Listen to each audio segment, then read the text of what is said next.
Hey, hey, hey. Good afternoon or good evening, depending on which part of the world that you're in. Hey, everyone. I wanted to get started on this video and this Facebook Live and talk with you about the entrepreneur's journey. And I got to tell you, you guys know it's been a rough couple of days. We are in the midst of a storm. As a matter of fact, just as I was getting set up to do this video, I got word that we are under a tornado watch. And so, I know my husband wants to come in here and ask me to not do this, but I'm so committed to this that, that's just my posture. I want to get this done. But at the end of the day, guys, if I have to leave early, it's because literally we've got a tornado that we're dealing with. So it's been kind of a mess here in Houston for a while, but I'm so grateful that we are fine and healthy. We're dry. We know a couple of folks that have been evacuated from their homes, and I do know of one gentleman that literally had to be rescued from his home, and his situation is really sad because he's alive, don't get me wrong, that's the great thing. But the home that he's in right now, was flooded. And then he's actually building another home because he was trying to leave a flood zone. And that home is also flooded too. And that's in an area that doesn't normally flood here in Houston. So he's in a situation that's kind of difficult. Anyway, so I'm not sure who all is going to show up today. I know we've got a small group, but if you're unable to show up, I know you're going to watch this on the replay. So I wanted to dive right into some of these topics that I find that are quite interesting and affecting our community. So today I wanted to talk with you about, what I call part of being on the entrepreneur's journey. Now, I know each of you in this group have, your own unique story, and you've got your own reason for wanting to do more in your life. And so at the end of the day, you've made a decision that you wanted to go ahead and bring your services to the marketplace. And, if you're anything like me, you want to do it in a way that feels good. You want to do it in a way that touches people, improves lives. And of course, you're out for impact and making a difference. So I chose this topic because I know that with everyone's story, everyone's journey is a little different. And I know one thing that I find that's real common in the unique in the online space is this idea that it's got to be cookie cutter, that somehow, because the way one person does it, and it worked for them, that it's going to work for someone else. And I think that's the frustration, because we paint the picture that it could be cookie cutter. And then when we buy the package and, go for it and we don't get the results, that's when we're hit with the reality that, wait a minute, this is not working for me. But I wanted to make sure I let you know that just because something is not working for you, number one, it doesn't necessarily mean that that process or system is flawed, or number two, it doesn't mean anything is broken, that you're broken.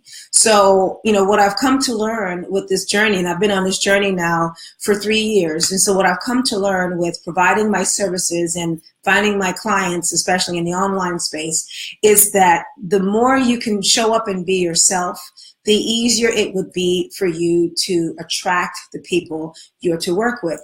So that's the challenge though, ladies. The challenge is not so much the people, because the potential customers, they're out there. The challenge is the being yourself part. And so this is why I chose the topics that I chose for us to go over today, because I realized that I know I had everything that I talked about here that I proposed that we're going to talk about tonight. I certainly have gone through those challenges. I'm on the other side of it now. So I wanted to share with you some lessons learned that I got as in building my business, and I continue to grow, obviously. So today we're going to talk about, and I've got a couple of screens going here. I got this for YouTube video, and I got this for Facebook Live, and I have my screen here with my topics. So if you see me moving around, it's not that I'm ignoring you, and it's not that I've got ADD. It's not that I'm worried about the storm. It's none of those things. It's because I'm trying to facilitate doing a couple things at one time. So the first, what we're going to go over today is number one, and in no particular order, really. It's just how it flows. I didn't write these notes down or anything. I came prepared to talk about these topics, obviously, but I'm much better at just kind of speaking from my heart. So I hope you can honor that as I honor you ladies. So how to enjoy what you are doing. And we're going to talk about how to deal with the pressure of building a business, running a family, and all the things that we ladies do that appears to be so effortless, but we know in reality, it's very hard for us to do the things that we do. How to still feel good about yourself, even if your man doesn't notice you. We're going to talk about what being in a relationship with someone feels like, looks like, why you're trying to build your business or wanting to be in a relationship with someone, but just some of the things that we go through in our mind as women, trying to build our businesses, especially Black women, and then keeping the family going while we're building, and also how to end the circles in business building. So let's start with keeping the family going while we're building. So most of us, like I said, have our own reasons for getting into business building. But for those of us who have a family, I think it's safe to say that a part, maybe not all of it, but a part of our reason for going into business building is possibly because not only do we want to make an impact in society, but we also want to leave an example for our kids. We want to leave a legacy for our family, and whatever that legacy is, we get to determine what that is. We want to make sure we have freedom and flexibility so we can spend time with our kids. And I know for me, a big one was I didn't want to have to say no. I wanted to be able to choose to say no, but not have to say no because I didn't have, And so, it's important that we understand that your why is what's going to guide you when the times when you don't want to do something. Like, for example, just being in this storm, I love this work. I love coaching women. I love Black women. I love gleaning off of my various experiences and sharing with people, what I have to give and helping to facilitate their transformation. It absolutely lights me up like nothing has in my entire life. So for me, getting into business and doing this, once I stumbled upon what it looked like for me to bring my expertise and bring my experiences and share, I was all over it. Like, I didn't even understand coaching in the very beginning, but I was all over this because this lights me up. And so the challenge was being able to manage my family life around it, because I had grown so accustomed to running my life a certain way. And, it wasn't an easy thing to transition into doing this kind of work. Number one, I was used to the traditional way of working. And so I continued doing that, a 9 to 5, for me, it was more like 5:30 a.m. to 5 p.m. It was a long day, and just the hustle. And, so this was a shift. Like, how was I going to turn this into a business? And I'm used to making a nice income. So how was I going to turn this into a business? So that was a challenge. And then the personal growth that you have to go through, that it's key when you become the product. So it's one thing to have a widget, and maybe you're part of a company that sells the widget, but it's a whole other thing when you are the widget, when you are the service, you are the product, you are what people are buying. So make no mistake, ladies, as you build your businesses, whatever they are, I know, whether you're doing the makeup like Carlo's doing, or whether you're doing the soul readings like what Chevy's doing, or if you're doing the post-traumatic type coaching, it doesn't matter, like what Kimberly's doing and health that Jennifer's doing. Like, it really doesn't matter. At the end of the day, people are buying time with you. People are wanting to spend time with you. And so it starts to pull on you. So how do you keep the family dynamic going? Well, it depends on how you are as a person. And this is something I had to learn too, because I was all about, what are the rules? Again, if you've seen some of my former videos, I'm a big advocate of us women, especially us Black women, coming out of this whole permission-based learning type way that we've been brought up in. We have been brought up to ask permission to do things every step of the way, making decisions. So it makes it very hard to run your business if you're constantly looking for permission. Or for those of us that have multiple degrees and feel compelled to go out and get more degrees and more certifications, validation. We are looking for validation everywhere. And those of you who understand, or know about my heart, you understand that I have come to understand that this is very, very much rooted deeply into the transatlantic slave movement that happened many, many years ago. And, I never saw myself as being affected by that at all. I always prided myself on someone who was very strong, very determined, very accomplished, on the go. But I have to tell you, I invested in some really, great coaching over the last 2.5 years. So from the time I decided to be a coach and build a business, I immediately knew that I wasn't going to just, after I learned coaching dynamics and stuff like that, I knew right away that I wasn't just going to step out and be this stellar coach that I wanted to be so badly, that I had to understand this whole landscape of online, because I wanted freedom. So I didn't want to have to, knock on doors and offer services. I wanted to be exposed to the global marketplace. So I knew that right away. And so I want to spend, over at least $25,000, $30,000 in myself over the last 2.5 years on coaching. And it just blew me away as to how, some people were able to flourish right away and some people didn't. Now, of course, I understand the 80-20 rule, Pareto's principle. I understand that some people get things faster than others, but I have to tell you, I'm a quick learner, and so, like I said, I pride myself on that. So I couldn't understand why it seemed like I wasn't getting things right away.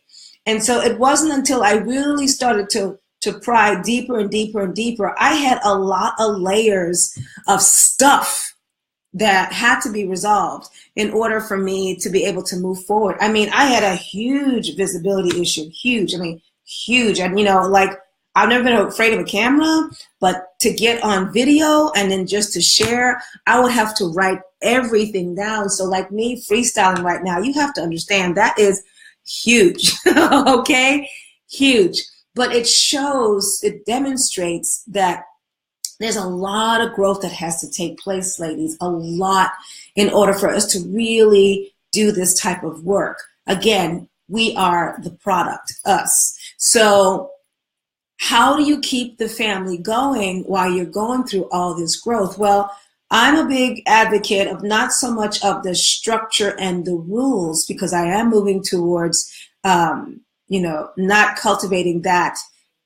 I like structure. Let me explain this. I like structure, but I'm more along the lines of how to respect one another's growth.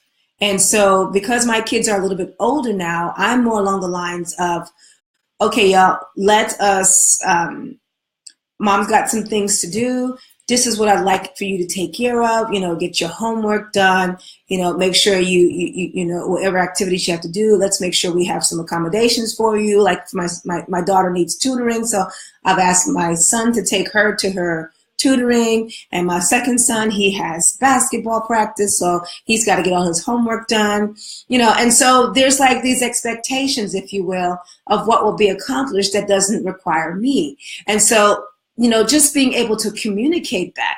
And I think part of the reason why we feel overwhelmed, at least I know this was for me, was because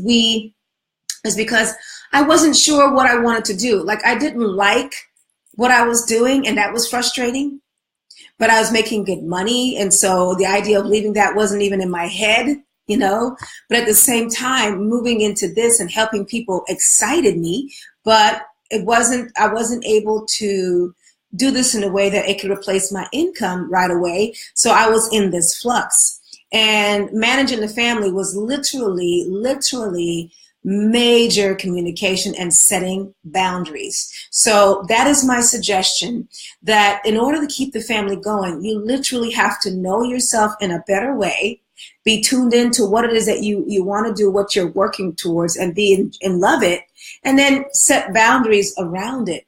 Now, for those of you that may have younger kiddos, babies, then one of the things you may want to consider is getting some help with the babies, and I know sometimes us women, we simply don't give ourselves permission to do that. We grew up with this independent way of thinking. We grew up feeling like if we had help, that means that we're inadequate, or we feel guilty for leaving them. And I have to tell you, this whole independent thing is what's got us really not progressing. It's what's got us really running on empty. And believe me, ladies, we cannot serve humanity. We certainly cannot serve our family. And we cannot serve God to the highest if we're running on empty. And so the best thing that we can do is make sure that we get some help, commission someone to help us. We can go through our churches, we can go to our neighbors, and even if that means scheduling out 2-3 hours a day, or even, depending on what your situation is and how far you can stretch yourself and how you respond to stretching yourself. I happen to respond quite well with stretching myself, but everyone's different. So maybe a couple hours a week, or if you're married and you've got smaller kids, maybe carving out a time that your husband, your partner can take those kids so that you can have some time to yourself to go work on business building activities or whatever it is that you're doing that you need. But the important thing is that it's purposeful and intentional, that you are going to manage your family and, be the queen in your home while you're building your business. I think it's a mindset. I think it's an attitude, not a nasty attitude, but it's a knowing of who you are, a stronger awareness of what's important to you. Because like I said, if you continue to drain yourself, you've got nothing to give someone else. So never do we want to show up empty and then still try to give, because you're not helping anyone when you're giving from that place of emptiness. Okay. So let's talk about how to end what I call the circles in business building. So an example of the circles in business building is continuously being stuck on the same activity time and time and time again, not progressing, or being in a pattern that's not serving your business, not serving you, not growing you, but you're in this cycle of the same pattern. Maybe you were supposed to send an email and you just couldn't send it. Or maybe you were trying to close a client and you just couldn't close it, but rather than moving on to other clients, you're just stuck on this one client and you're kind of stuck in this pattern that's not progressing you. So what you want to do is begin to recognize that you do have this pattern. To me, the first step towards changing something, towards transforming a situation, is awareness of the situation. So a lot of times we get into these patterns and they become subconscious, but you will know what's going on by the fruit in your situation. That's biblical. You will always know. So for example, if you don't like the way your home looks, then there's a seed there somewhere that you have to take a look at. So when I say the word seed, that means there's a pattern, there's a dynamic that you've got to inspect. If you don't like the way your business is running, if you're not getting the amount of clients that you're not wanting, that you're wanting to get, there's a pattern in place somewhere that's hindering you from progressing and doing the very same thing that you need to do. So the first way to end the circles in business building is to first just stop and assess where you are. Okay, so the result I'm looking for is not happening here. And then only until you stop and become aware of the situation can you peel back the layers and start to investigate one by one, what is it? So this is happening. Okay, so why is that happening? What's going on? And you start to ask yourself deeper questions about the dynamic that you're seeing in your home.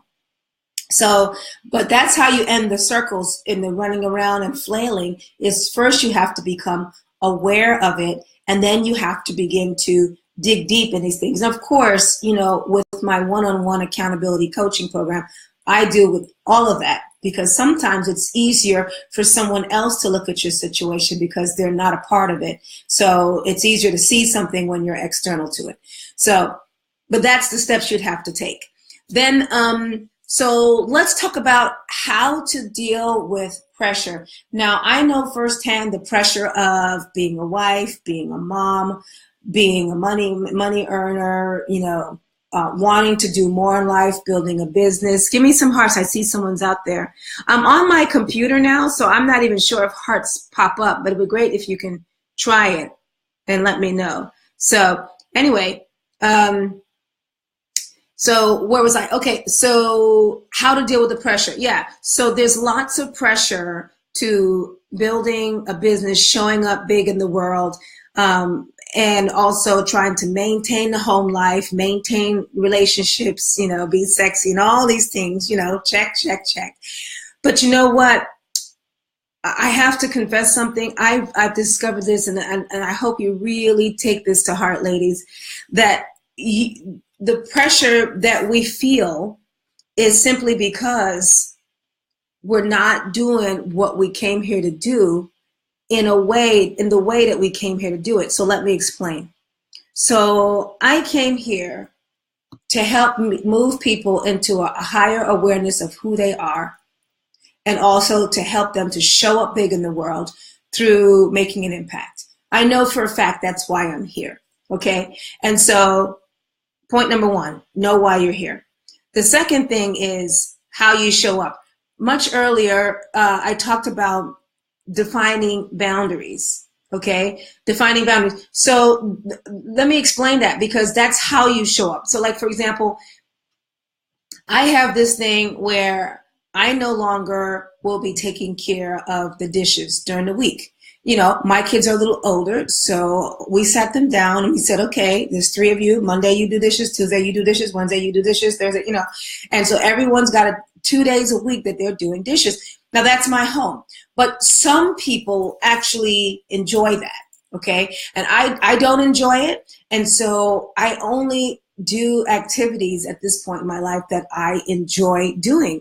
Now, for some people who don't have kids or who don't have help, I have to tell you, then you have to think about, well, what activities do I want to do because I enjoy them? You put them as the priority. Those are the things that you work on. And then the things that you don't like to do, you want to build your business or bring your income up enough where you can kind of outsource those. Maybe if you live alone, maybe you can think about hiring someone to come in and do, for example, dishes. Like I don't like to do dishes, so dishes, a couple days a week. And you can find people relatively inexpensive in some places, $5 an hour to come and do this type of thing, $10 an hour. So if you think about it, what's $10 for your peace of mind for that moment, And that's how I think, excuse me. And so the pressure comes from doing all these activities that you really don't want to do. I mean, if you think about it, you don't want to do it.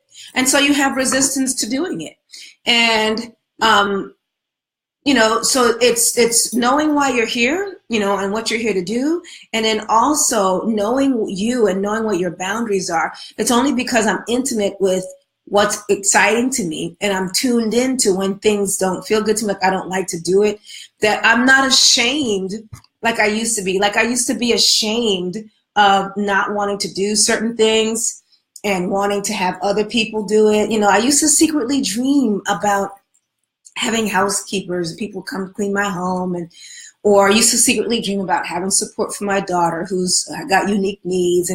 And because I always felt that it was my responsibility and I was less of a wife and less of a mother and less of a housekeeper if I didn't do these things myself. And so it led to a very exhausting life. And, there's no way that I could do this work without ensuring that I'm lit up and excited on a regular basis. And so those were energy drainers for me to have to do everything. And so this is all part of self-care. And I guess this is the other bullet, how to enjoy what you're doing. You have to give yourself permission to do that. And, you'll start to see that when you take time to really tune in and start to create those boundaries and be like, you know what? I don't want to wash the dishes. But it's not that you're being a slob, because that's what I used to think. And if it's a case where it's a bunch of you in your house is accumulating dishes, get some help. Get the people in your home to do some of that. Ask them. Say, could you please assist me with doing these dishes? And then if they've got an issue with that, then you have to, as a queen, understand whether or not you're available for that. Like, really? We're living in this home together and you can't help me wash the dishes? Serious business? Assess that, ladies. I mean, that's how important this is, because it's just time out for us wearing ourselves out in the name of being a great mom and the name of being a great wife. It's like a badge. You know what? I believe I'm a wonderful wife now because I'm happy. And here's a secret, ladies. For men, most of them, at the end of the day, all they want is for their girl to be happy. That's all they want. Did you know that if you're unhappy, they're constantly feeling bad about themselves, feeling like they have failed because they know that their job or their desire is to ensure that you're happy. So at a very fundamental level for them, if they don't feel joy because you're not happy, they feel like a failure. So, take notice, ladies, like, all this weeping and wailing that we do in our homes about things and getting ourselves into overwhelm and overworking ourselves. I invite you all to think about ways that you can live in more ease and more joy in your home without equating that to be you're a failure or less than in a woman. I submit to you that you're a greater woman because you're showing up stronger, more confident, and you're growing up, you're coming out supported, because we need our support. In order for us to do this big work, in order for us to bring our services to the marketplace, in order for us to command what it is that we're looking to make and what we feel that we bring and having that equal exchange in dollars, you got to be supported. And so you have to be okay with people in your household helping you, or if you don't have that, getting outside help. You have to be okay with making that decision to support you. It starts with that decision. So, and really that's the basis for like all of these bullets, how to still feel good about yourself, even if your man doesn't notice you, dealing with pressure, how to enjoy what you're doing. I mean, it's all the same idea.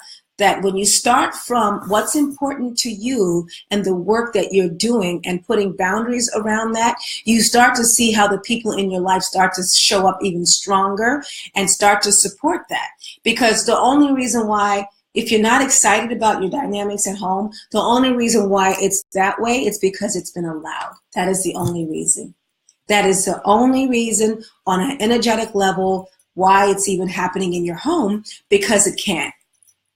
Right? So you have to decide what it is that you are available for. You have to decide what you're no longer available for. I mean, that's the reality. And so this journey that, we're all on together is something that I have found that we don't need to make it any more difficult than it is, because you're going to have to know who you're talking to. You're going to have to get your system in place. You're going to have to, get your mind right. I mean, there's different gateways, toll gates, whatever, that you've got to go through to be successful at this. But we don't have to make it more difficult by continuing in this struggle in our home life. So let's see. I hope that this is resonating with you, ladies, because it's my heart to share. I don't like to see people struggling because we don't have to. So let me see. So I've made sure I've gone through how to deal with the pressure. Okay, so how to still feel good about yourself, even if your man doesn't notice you.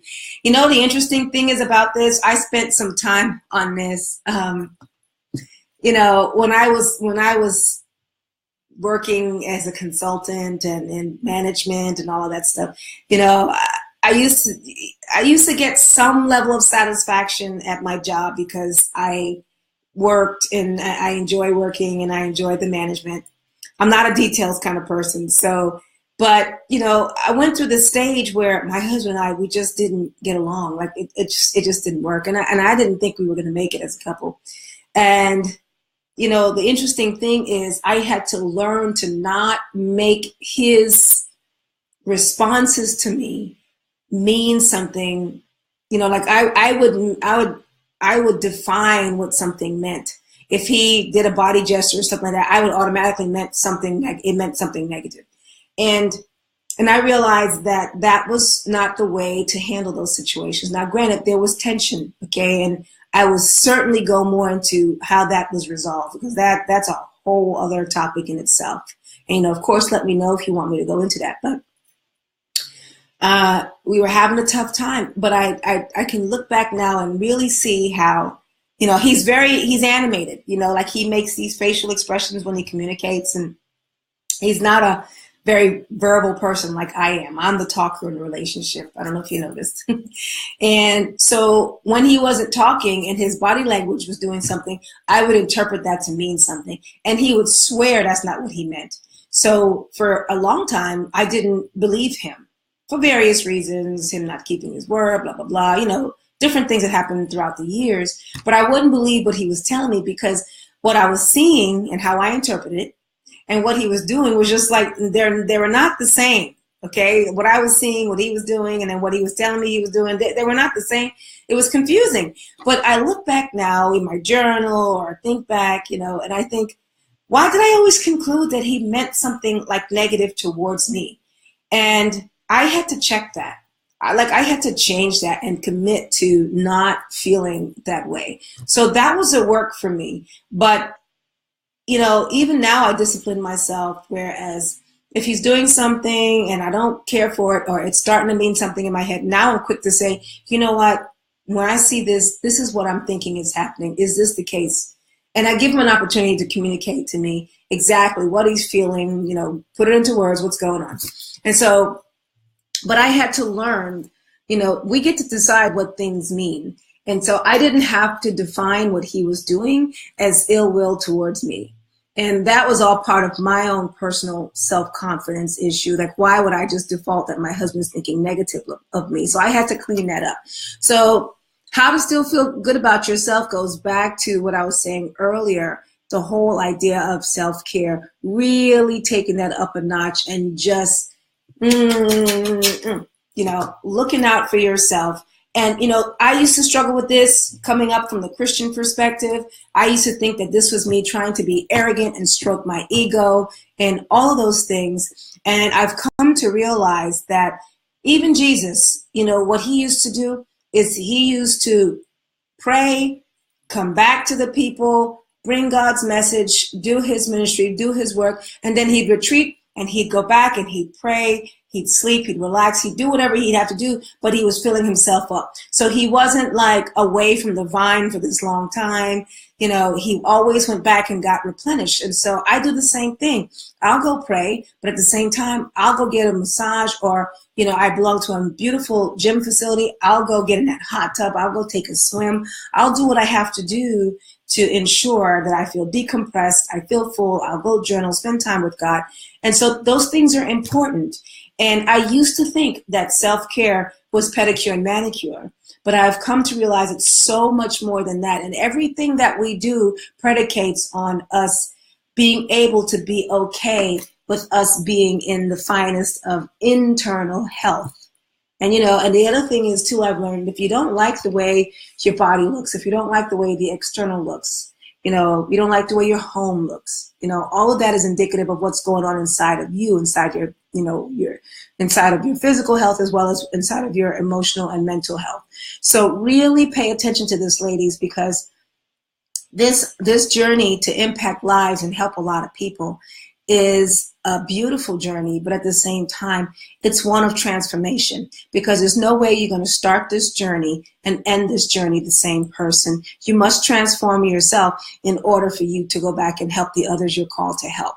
So let me see. Okay, so I'm using my computer for this. I can't tell if anyone's on, so I don't think I'm going to use this again. I think I'm going to stick with my phone.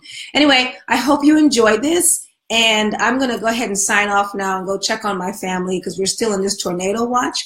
And give me some comments, some hearts. Let me know your thoughts. And we'll visit you again. I'll be doing some more Facebook Lives. So blessings to you, ladies. I love you, and take care of yourself. All the best to you and yours. Bye-bye.